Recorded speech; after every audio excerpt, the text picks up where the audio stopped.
Start. We welcome this opportunity provided for discussing our foreign policy and also the working of the Ministry of External Affairs. A truncated discussion took place in the other house yesterday. We look forward to a fuller debate here, as he was good enough in his statesman-like manner. Since 1947, there has been a broad national consensus on our foreign policy, not only in this house, not only in parliament, but in the country as a whole.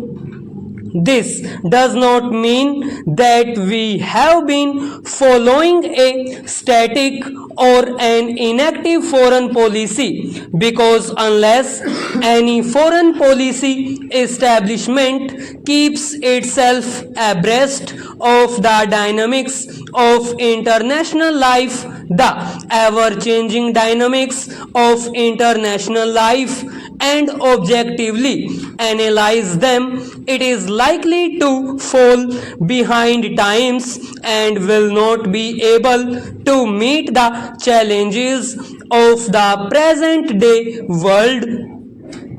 As he observed, radical changes have taken place in the international scene in the last 2 years or so.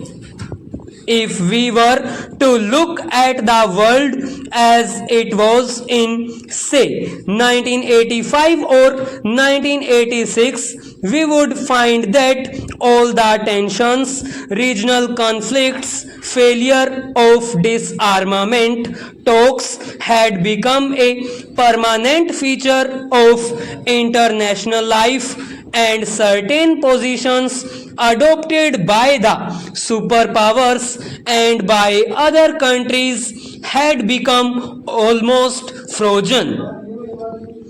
There was a reflex response to any particular given situation. Now we find that in the last 2.5 years, there has been unrecognizable, almost inconceivable change in the international scene. How has this come about, and what role have we as a country played in this new atmosphere of new thinking, new approaches, new formulas? How are we meeting these challenges? This is mainly due to the fact that the two countries, the Soviet Union and the United States, have come to have a relationship which did not exist ever since the establishment of the Soviet Union and the recognition of the Soviet Union by the United States in 1933. In the last 2.5 years, before Mr. Reagan handed over to Mr. Bush, he and Mr. Gorbachev have met 5 times. This was unprecedented because certain initiatives were undertaken by the Soviet Union and they were responded to by the United States. It was possible to diffuse tensions. The Enough Treaty was signed. Similarly, the relationship between the Soviet Union and China is undergoing a basic change. The China-Soviet reapproachment, we welcome it very much. When Mr. Gorbachev was here in November last year, he, in his speech at Vigyan Bhavan, accepting the Indira Gandhi International Peace Award, referred to the role the Soviet Union, China and India can play in Asia and the world. So we welcome this, and there is no question of our having any doubts or fears about that. It is a development which we welcome, which strengthens peace in the world and creates a new atmosphere. Take the situation in Eastern Europe. What is happening in Poland or Hungary? It was inconceivable even 2 years ago. The kind of elections they are having. Solidarity has been recognized. Now let us come to the role that we have played. Mr. Gorbachev was in India for the first time in November 1986. He signed with the Indian Prime Minister the Delhi Declaration. Honorable members will cast a glance back to 1986 November and recall the Delhi Declaration.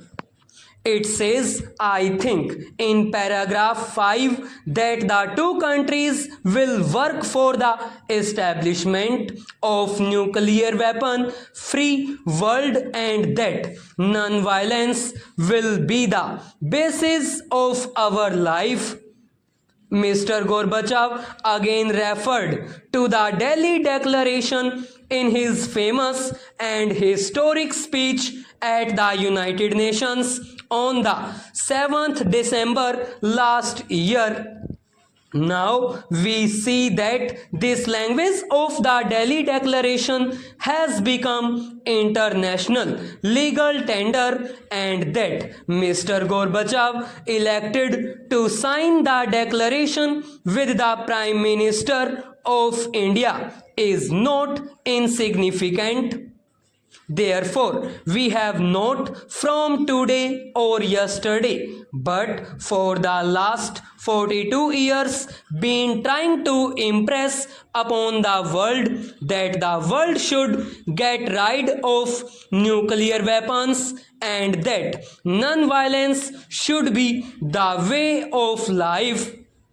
This is a great tribute to the foresight of Pandit Jawaharlal Nehru, who laid down the framework for the foreign policy of India, and he did that not in 1947, he did it many years before independence. And the fact that we have found the foreign policy framework laid down by him so useful, so durable, that it is really remarkable that a man should have such a vision that he had. I cannot really recall the foreign policy of any major country which has not undergone drastic changes. This has not happened in the case of India.